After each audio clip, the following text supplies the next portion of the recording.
گیا بہت پرانا۔ اللہ نے ہمیں ہر طبقے میں کام کرنے کی توفیق دی، کوئی طبقہ ایسا نہیں چھوڑا کہ جس پر مسلم کا نام آتا ہو اور ہم نے اس میں کام نہ کیا۔ تو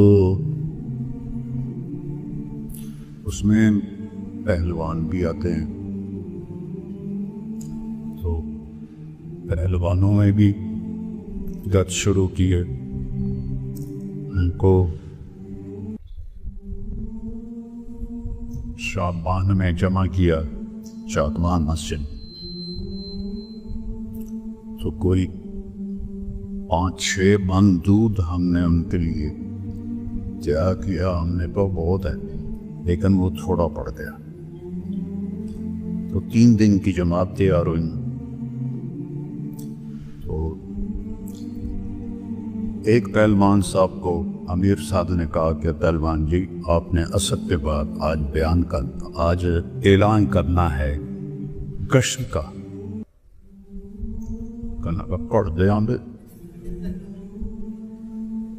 کا تھوڑا آپ مذاکرہ کر لیں، میں تو وڈی وڈی کشتیاں ہٹائیں یعنی مذاکرہ کی ہوتا ہے، پڑھ دے آمدے۔ انہوں نے ایک ساتھی کو ساز لگا دیا کہ ان کو تھوڑے سے الفاظ یا تھوڑے سے الفاظ ہوتے ہیں، تو وہ ان کی محنت کرتے رہے، وہ یہی کہتے رہے وہ یہ کیڑی وڈی گل ہے کر دے آنگے، اور وہ ان کو سناتے رہے کہ آپ نے یہ کہنا ہے، آپ نے یہ کہنا ہے، آپ نے یہ کہنا ہے۔ عصر میں وہ ان کے ساتھ کھڑے ہو گئے، سلام تھے رام، ان کا پہلوان جی اٹھو، کہا نہیں وہ تسی اعلان کرنا ہے، کہا گشت دا، اچھا کھڑا، حضرات ایک ضروری اعلان سنیے، آج مغرب کی نماز عشاء کے بعد ہوگی۔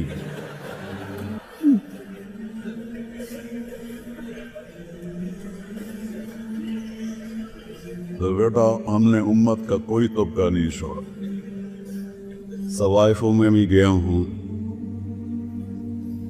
کتنوں کی شادیاں کروائیں، کتنوں کی کروائیں، وہ تو خیر اللہ نے مجھے ذریعہ بنایا، جنہوں نے توبہ کی وہ اللہ کی توفیق ہے، کتنوں نے توبہ کی، کتنوں کی شادیاں کروائیں، خسروں میں کام کیا، تو اس لیے ہمیں تھوڑا داؤ پیش آتا ہے۔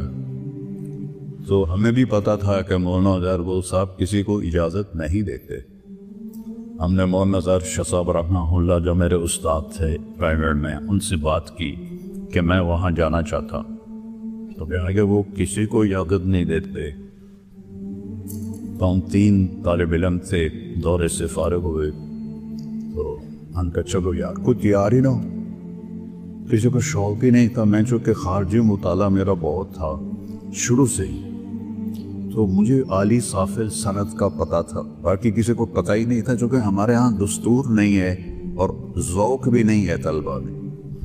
تو ایک بنو کا تھا، ایک فتح جنگ کا تھا، میں نے کہا تم نے تو جانا ہی ادھر ہے، تو میں نے دیکھو ملتان کہاں سقا کوٹ، پھر میں واپس جاؤں گا، وہ تیار ہو۔ ان کے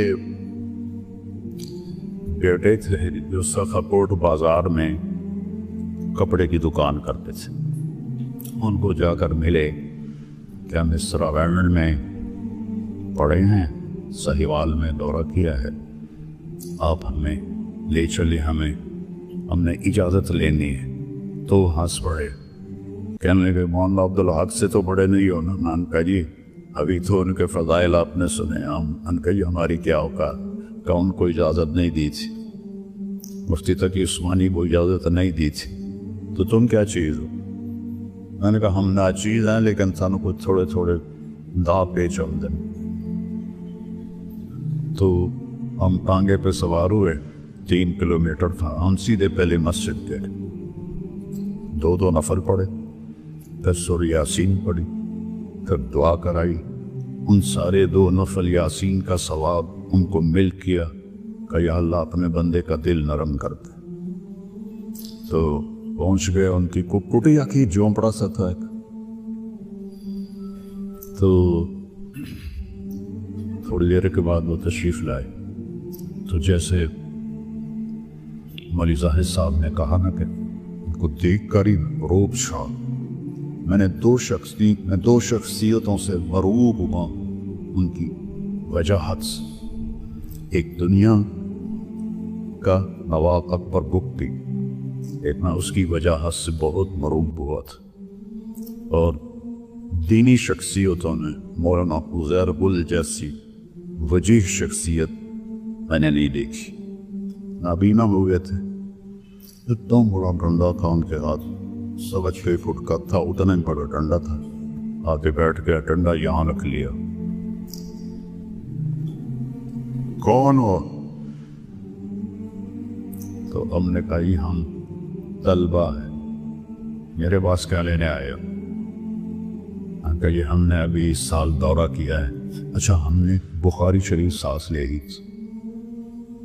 تو ہم آپ سے اجازت لینے آئے ہیں، تو آپ کا نقصان کوئی نہیں، ہمارا بھلا ہو جائے گا۔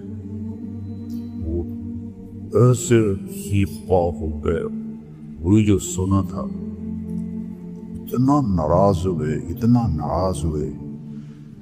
ان کے بیٹے کا نام تھا عبدالرؤف، وہ بھی کھڑے تھے، تو انہوں نے ایسے ہمیں اشارہ کیا، کیونکہ وہ تو دیکھ نہیں سکتے تھے۔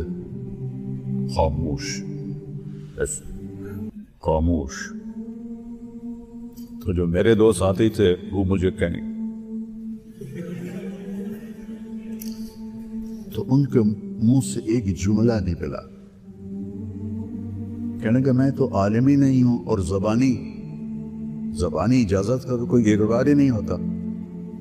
تو تھوڑی دیر کے لیے نا خاموشی چھا گئی، تو میں نے وہ بات پکڑ لی۔ میں نے کہا حضرت ہمارے پاس کتاب ہے، ہم آپ کے سامنے پڑھی گئی، زبانی نہیں ہے، قرأتاً ہے، اگر آپ کو ہمارا پڑھنا پسند آ جائے آپ ہمیں اجازت دے دیں، اور اگر پسند نہ آئے تو ہمارے لیے یہی شرف کافی ہے کہ ہم نے آپ کے سامنے حدیث پڑھی۔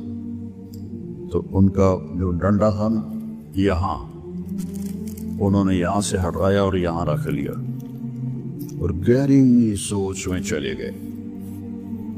اب ادھر ہمارے دو نفل کام کر رہے تھے، اور ادھر ان کی پرانی زندگی کی سنت کام کر رہی تھی کہ نہیں دینی اجازت، اور ادھر نفل اندر جا رہے تھے، مسکین بچے دے دو۔ تو ڈنڈا یہاں رکھا ہوا اور سوچے جا رہے ہیں۔ کافی دیر کے بعد کہنے لگے اچھا پڑھو۔ تو جو ابھی حدیث ہم پڑھیں گے یہ میں نے تلاوت کی، دوسری حدیث دوسرے ساتھی نے، اور تیسری ساتھی۔ تو طریقہ یہ ہوتا ہے کہ پھر آخر سے آخری حدیث پڑھی جاتی، تو میں نے کتاب لے کر ایسے ورق الٹائے، تو ان کو ورق الٹنے کی آواز آئی، تو کہنے لگے نہیں بس آخر سے پڑھنے کی ضرورت نہیں ہے، میں تم تینوں کو اجازت دیتا ہوں، لیکن میری یہ گزارش ہے کسی کو بتانا نہیں، میں نے آج تک کسی کو اجازت نہیں تھی۔ تو پھر ان کی وفات کے بعد میں نے ایسے کہنا شروع کیا، تو اللہ تعالیٰ عربوں میں یہ بہت رواج تو وہ ان میں سند حدیث کے یہ سفر بھی کرتے ہیں۔ جابر بن عبداللہ رضی اللہ عنہ اونٹ پہ سوار ہوئے، 1 مہینہ سفر کرتے کرتے مصر پہنچے۔ حضرت عقبہ بن عامر رضی اللہ عنہ کبھی اصحاب صفہ میں تھے، اس وقت مصر کے گورنر نیچے دستک دی، انہوں نے اوپر سے کھڑکی کھولی، کون؟